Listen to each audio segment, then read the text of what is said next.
what's been kind of your main role with this defense throughout fall camp? I've been working a lot with the secondary.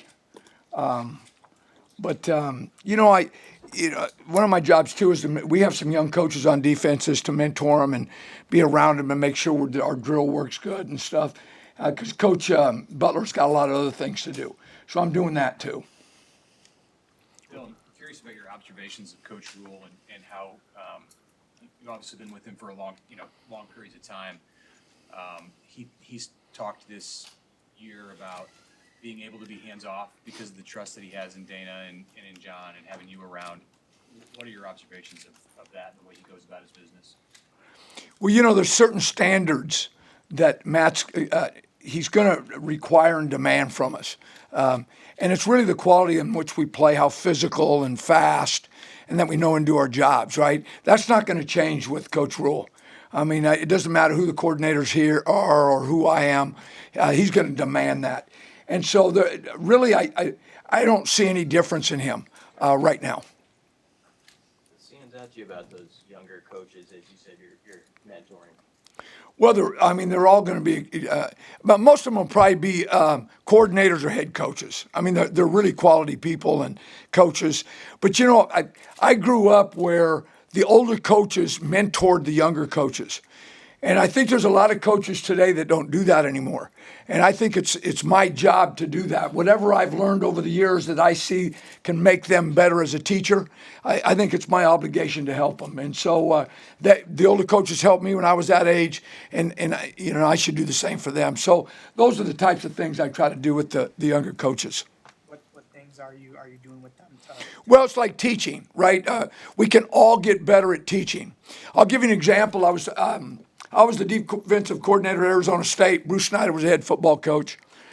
And he came in my meeting one day. And he left and after the meeting, and he said, "Phil, can I talk to you after practice?" So I went in, and he said, "Outstanding meeting, but you wasted 5 minutes." And I said, "How'd I do that, Coach?" He said, "Well, you drew formations. You had to stop the meeting and draw a formation on the board instead of having an overlay where you could click to that and there's the formation. You wasted about 5 minutes." I mean, those are the details it takes to be really good at what you do. It's like how you set up a meeting. It should be all outlined on the board so they can write it down and know exactly what the meeting is going to be about. All right, and the details. And if they don't get them, they can go back to that outline and ask the coaches later. So there's a lot of things I can help them with. Details on the field, how to coach, don't talk too much on the field. All those little things that I've learned over the years, and those are the things I try to help them with. I know in the spring you told us you were really impressed with Coach Eckler and the way he teaches. He's coming in here. How have you seen the guys just respond to him and that special teams operation as you get ready for the season? Mike's fantastic coach. I mean, the way he teaches, he's around the players all day. He has an office, I don't know if you know this, upstairs with us and then down by the weight room. So he's around the players all the time, and you need to as a special teams coach. I mean, really, guys, they get to know everybody on the team because they utilize all of them. So he's done a fantastic job in our special teams. I'm anxious to watch him when we start the season. Phil, why do you think Matt's teams have made a jump in their progression when they get to around this time and his stays at places he's been? There's a process that he does, and it's not easy. And I'll give you an example. We went to Baylor, and Art Briles was one of the best coaches in football, but he did things dramatically different than we did. And Matt was a hell of a coach. So different ways of doing it. So you got to bring everybody together and now flip that. All right. And so, it takes time. A lot of the things that Coach Rule believes in and demands takes time. And you can see this team doing it. When Coach Rule, like we got on the defense the other day about not running the football, and Coach Rule came in the meeting. I mean, that they are just tied to him, to his hip. I mean, whatever he says, they're going to go out and do and believe. So that takes time. And the relationships and all that. And that's why I think the third year, Matt's teams have taken a big jump. How challenging has it always been to be a good tackling team in week one of the season, and especially now with the the practices, full pads limited more? Yeah, I think it's tough tackling anyway because you watch these young players, everything is 7-on-7, and, the mentality is not real football, right? It's all this other stuff when they're younger. So just to get players to tackle anyway is tough. But like you said, the first ball game, what you'll notice is missed tackles, all right, turnovers, and special teams, big plays on special teams. Those are the three areas that normally determine the first game. So you're right. And we've been doing a lot of tackling, especially with pads on. When you want to tell guys, hey, here's the guy you should watch tackle, who on this team is tackling well right now? Well, okay, I would tell you this, that the veteran players run better angles and they fit better. They just understand football better. But guys, everybody in this room, if you played football, you're going to have a loaf and you're going to turn down a hit at some point. We're all human beings, right? But what we're trying to do is eliminate all those. And so if the players, all right, if it's coming from the players about the physicality of this game and the effort, not from the coaches, but the players take ownership, then you get all that as good as it can be. But guys, there's always going to be somebody turn down a hit or a missed tackle, right?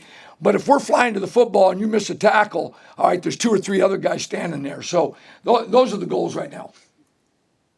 Curious what you've seen from Coach Braden and what he's been doing with this defensive line. Well, I love Terry. Terry's got a lot of energy, and he's got the toughest job on our staff because Rule's a D-line guy. So, Matt comes in. But I think Terry and Coach Rule are getting along real well, and I see progress in every one of those young guys because, guys, we're really young at D-line.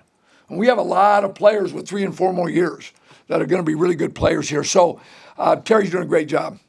Going off of that, speak to the benefit of then being able to kind of craft those players the way you want them, that Terry's able to do. What's so hard about college football today is, look out, guys, our secondary, the veterans in our secondary, do you know this is their 4th DB coach? And that's college football now. Players are leaving, and so are coaches. So, I don't know what coach is going to be here next year or what player is going to be here. That's the world we're living in. So what we've got to do is bring them together, all right, mold them and get them as good as we can. But to answer your question, anytime you can have a player 3 or 4 or 5 years, you can really develop them, especially that second year, boy, they start playing, and then the 3rd year they're dominant. In the old days at Nebraska, you didn't play here till your 3rd year. Very few people played the 1st and 2nd year. That's just the way football used to be. But it's changed.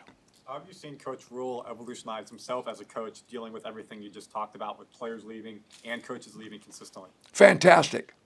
Matt has adjusted. You guys have followed Matt. He's adjusted how he's recruiting. He's adjusted to everything. You got to keep adjusting in this game. And that's what I always respected about Coach Saban at Alabama. And, he was a guy that was firm, set in his ways, but didn't he change? He changed to the spread on offense. Then he adapted to all this recruiting, the NIL. You just have to do it, and Coach Rule just doing a fantastic job along with his staff.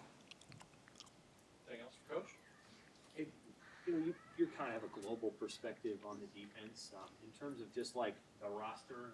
It's young, but just its athletic components. What do you see and like about the athleticism and the size and the speed of the roster?